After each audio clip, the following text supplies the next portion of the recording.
Well, howdy, nearly senior citizen here. Greetings, boys, girls, and all of our non-binary friends. And once again, I'm kind of complaining, but to me, again, my voice sounds really bad today. I do not sound like me at all. Hopefully, in editing, I'll find out I sound normal. I woke up late today. Obviously needed to sleep. It was 6 o'clock when I rolled over, looked at the clock, and what? It's time to get up. So I got up. And then I walked to the store. I did not wear a mask on my way to the store. By the time I got to the store, I was wheezing and coughing. I wore a mask in the store because I do not trust any unmasked person around me. There are so many anti-maskers, so many anti-vaxxers out there that if you're not wearing a mask, you're an anti-vaxxer, and I can trust you as far as I can throw a grand piano. And one of the bigger problems is now, the Delta variant of the Covfefe bug, you can get it even if you're vaxxed. It's mild, thankfully, but you can still get it, you can still pass it on. So great. So yeah, I stay away from people that aren't wearing masks. But on my way back from the store, I wore the mask most of the way.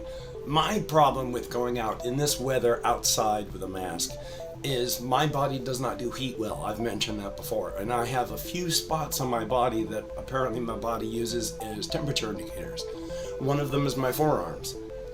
I can be in really cold weather, and if my forearms are covered and warm, I can overheat just because my forearms are covered, and I have to unzip and open up and just because my forearms are too warm. The rest of my body does not have that reaction. Parts of my face do.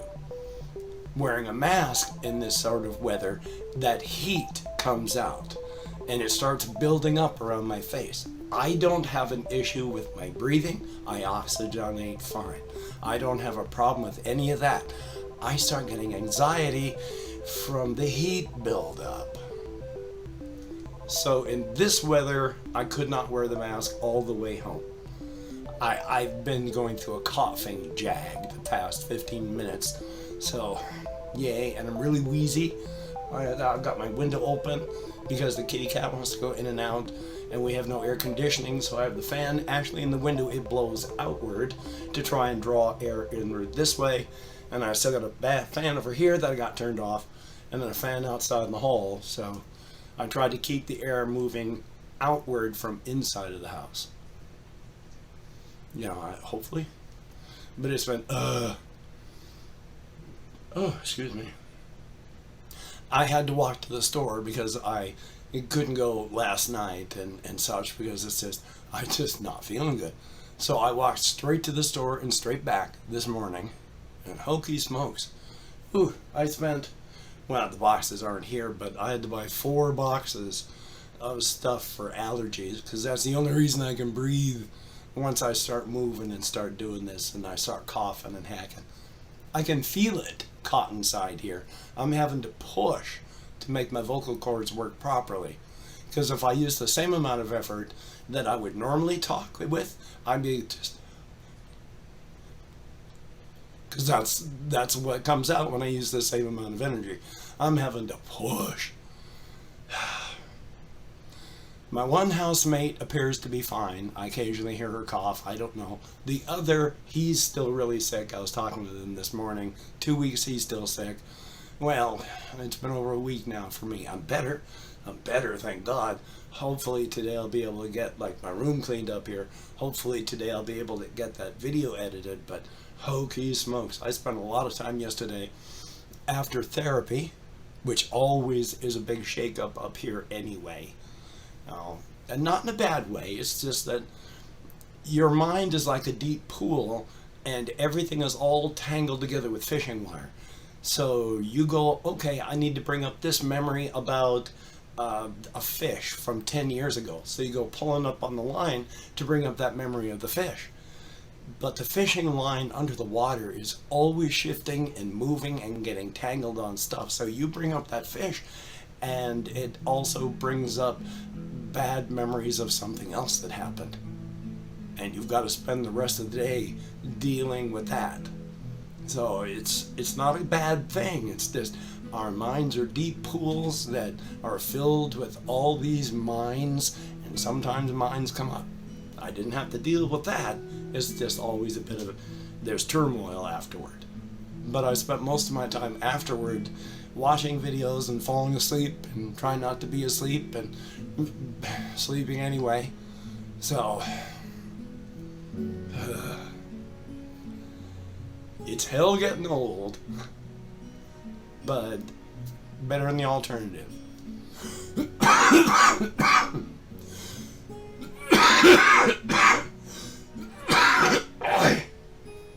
And I do feel better. I mean, I sound horrible to me, and some parts don't feel like they're any better, like the fact that I'm hacking and coughing, but I do feel better. I still look awful. You know, my therapist was telling me I just look exhausted, and I basically am, but compared to how I was, 5 days ago, I'm doing great. I am on the mend, so no fear. And yes, I talked about the Delta variant and how it's going around and you can get it even if you're vaxxed, but I have had a productive cough. It is not dry. I have not had any problems with my sense of smell. I have not had any problems with my sense of taste. Any of the big danger things about the covfefe bug, I have not had. So it's not the Delta variant unless the Delta variant doesn't have any issues. On the other hand, one of the things that I've been thinking of late is this, and it's inconsequential, and I'm checking the time and how everything looks in the second monitor there. That's why I look off to the side. One thing I wanted to talk about and halfway talked about in the past is there is a book series that started like way back in the late 60s or early 70s. It was called the Destroyer series. Now, I don't know if it's still going on because it's had a long and rocky history. It started off as the first book was played straight, and then from book 2 onward, the authors could not take themselves seriously, and so they didn't. And it turned into a parody of other men's adventure book series. And then it grew from a joke into something more as the main writers started exploring the own lore of the characters they made up. And then the ghost writers that they brought in were taking it seriously and exploring the lore. And then they were bumped from publisher to publisher to publisher until finally they were hoping to hit book number 150, which would wrap everything up. I do not know if they've ever made that.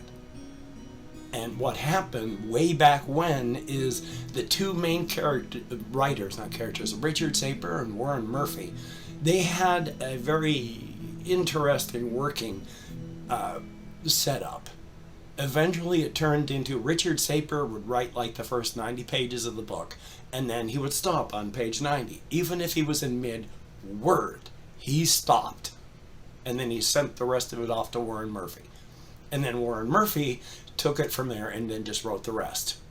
I do not know how the ghostwriters worked, but they took on from there. But then, like back in the late 80s, Richard Saper died, and then it was just Warren Murphy and the ghostwriters.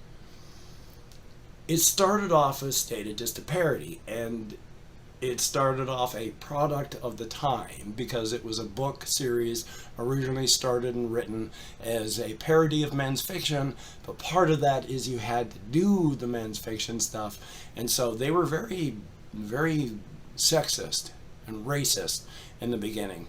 If there were any black characters, they were the caricatures and nothing but thugs and criminals to be killed.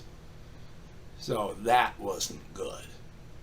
And primarily, any female character that was mentioned was either smart, but a physical bombshell, or just a bombshell. And what I mean by that is generally, they summed it up by having one of the bad guy characters in the books he hired by having his secretaries to be hired, put their hands behind their heads like this, and then walk toward the wall. And if their elbows touched the wall first, they would not get hired. And that was generally any female character in the book. If she put her hands behind her head and walked toward the wall, it was down here that hit the wall first before her elbows did. So they were not very progressive in that fashion. But as the series went on, that began to change, and that's a good thing. People became real people. Black people became, people as they are. Women were treated as people again, and that was good. Now, the main conceit behind the series is that there is a sun source of all martial arts. I've never known how to pronounce it. I probably should have checked out, on Google and all. But it's Sinanju, Sinanju, Sinanju, and then Ju. The sun source of all martial arts, where way back, thousands and thousands of years ago, a villager was visited by gods, aliens, demons, and was given this gift. And then they used that gift because their village was dying. The only way that they knew how to deal with this in this world that they lived in, they used this power to become assassins. And for thousands of years since then, the entire world has treated this house of assassins as literal gods. And the people that live there, they don't have to work. They have more money than they can ever do anything with. It is a small fishing village in North Korea. And so that is where the sun source of all martial arts were. And what happens in the series is the United States realizes that to hold up the Constitution, they need to work extra constitutionally. And they hire the master of Sinanju to train an American citizen to be a master assassin. Only as time goes on that you realize in the series, and the main characters realize, well, the Korean master of Sinanju, who's been hired, is now teaching Remo Williams, an orphan. And Remo is picking this up like no person ever should, especially not a white person.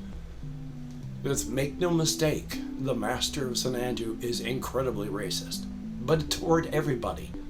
I mean, if you're not North Korean, you're pointless. You're not really worth talking to, because God went and baked every people. He put in black people too long. He put in white people not long enough. He started getting better with the Asian races. The Japanese were close. The Chinese were close. The South Koreans were close. Oh, but they got the North Koreans perfect. So he's incredibly racist toward absolutely everybody. But as it turns out, he starts feeling more and more like a father to Remo. Remo feels more and more like he's his son, not just being taught to be an assassin, but it's a father-son relationship. And as it goes on in the book series, he eventually actually becomes the master. And the Chun, I don't know how to pronounce the name properly, just steps back to mentor instead of being the active master. Now, these are people, checking my time again, that, again, I've said the sun source of all martial arts. And so it's like if you are a sniper from 2 miles away and you were trying to snipe at one of these two, you could not. They can feel the pressure of attention. You wouldn't notice that they were trying to deflect, but even though the master is just sitting there, you just can't draw a bead on him. It's just, and whenever you're ready to fire, oh, he's not there. It went, okay, he said, And then eventually you'll notice that the little fella's not there anymore. At that point, I mean, even when you first drew a bead on him, you were a dead man. But the moment you don't see that person anymore, you might say, well, it'll take about, even if he knew where it was, it would take him a half hour to walk over right to me. At which point suddenly the guy dies because the master is already there, and fingernail through the back of the head and he's gone. Now, if it's Remo that was doing that, that would be a little bit different. It would be you trying to draw a bead on him, not being able to, and then suddenly Remo would turn and go and look right at you through your scope and then vanish. And then you, as the sniper, going, oh, I think I better start packing up. But by the time you've even started to move, suddenly your gun falls to pieces in your hands. And then you hear the voice of Remo behind you going, no, I don't think so. But before I do kill you, you're going to tell me who sent you. And then you're gone afterward.